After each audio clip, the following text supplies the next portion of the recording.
So, according to Bloomberg, a breakthrough deal between Senators Chuck Schumer and Joe Manchin took place last week. This includes an extension of the $7,500 EV tax credit with some new conditions. So manufacturers will need to build EVs with minerals that are extracted or processed in a country that the U.S. has a free trade agreement with and have a battery that includes a large percentage of components that were manufactured or assembled in North America. But the best part for me is that these tax credits would be point of sale. Yes. Point of sale. That means that you get to take the incentive right off the sticker price of the car when you buy it. No more paying full price and then waiting 6 months to a year to get a check back from Uncle Sam after you file your taxes. Yeah, this would lower your monthly payment and you wouldn't have to worry about all the paperwork involved in filing for the tax credit. Also, this agreement includes a new provision allowing car buyers to get up to $4,000 incentive for buying a used clean car valued at $25,000 or less. Right, so it's a 30% of the price of the vehicle. So like if you bought a $10,000 vehicle, you could get up to $3,000 off. So I mean, like when I bought my Leaf way back in the day, I spent $9,000 on it. I could have gotten $2,700 off the price of it. Good multiplication. Whoa. Yeah.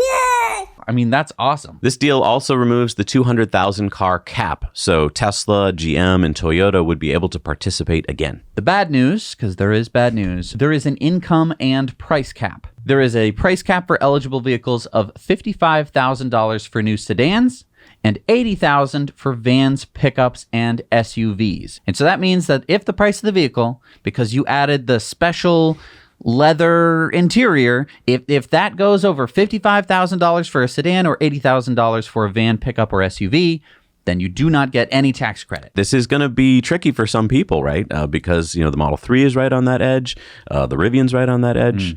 Credits would also be capped at an income level of $150,000 for a single filing taxpayer and $300,000 for joint filers for new vehicles. Now, for used vehicles, if you have a income of $75,000 or $150,000 for joint filers, that is your limit. That's kind of a weird one. They don't want rich people buying used cars. Hey, if you're rich, you better buy some new freaking cars. Look, it does help a lot of people. Exactly. I'm not going to lie. No, exactly. That's cool. That's cool. So there's a couple other things in this bill. One is that it's going to have to be assembled in America. Right. America, though. Canada, Mexico is okay, I think. Okay, so another thing about this bill that we think is going to be in it, it's nothing is set in stone. We haven't signed it into law I yet. did talk to my friend Mike Tidwell over at Chesapeake Clean Action Network. He knows everything that's going on Capitol Hill. He said there's a 90% chance this bill will pass. Another provision of this bill is that the vehicles must be assembled in America. Yeah, Joe Manchin got rid of the additional $4,500 credit for union-made vehicles, so that is out. And that's, I don't know if it's good for Tesla, but Tesla's not a union shop, so it wouldn't matter.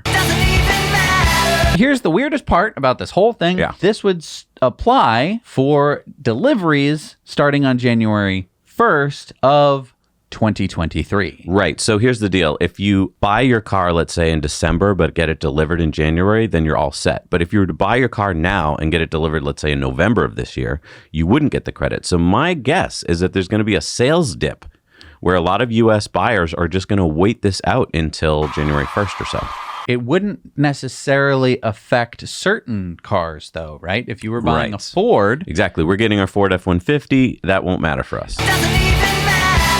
We won't get the point of sale reduction, which is kind of a bummer, but we would get the tax credit anyway. It's just you have to file it and then wait, until late April or whatever, whenever you get your refund check. And if you're wondering, because they got rid of the cap, like how long does this last? It ends in 2032. So 10 more years, which is amazing. I think that on a whole, I'm pretty happy with this. I'm pretty happy too, because it's also going to drive the price of cars down, I think, if manufacturers want to get in under those limits. So, I mean, this is probably great. Hey, everybody. Thanks so much for watching Now You Know Clips. You can watch full episodes of Tesla Time News on Tuesdays and in-depths on Fridays. Just click the link down below and head over to the Now You Know channel.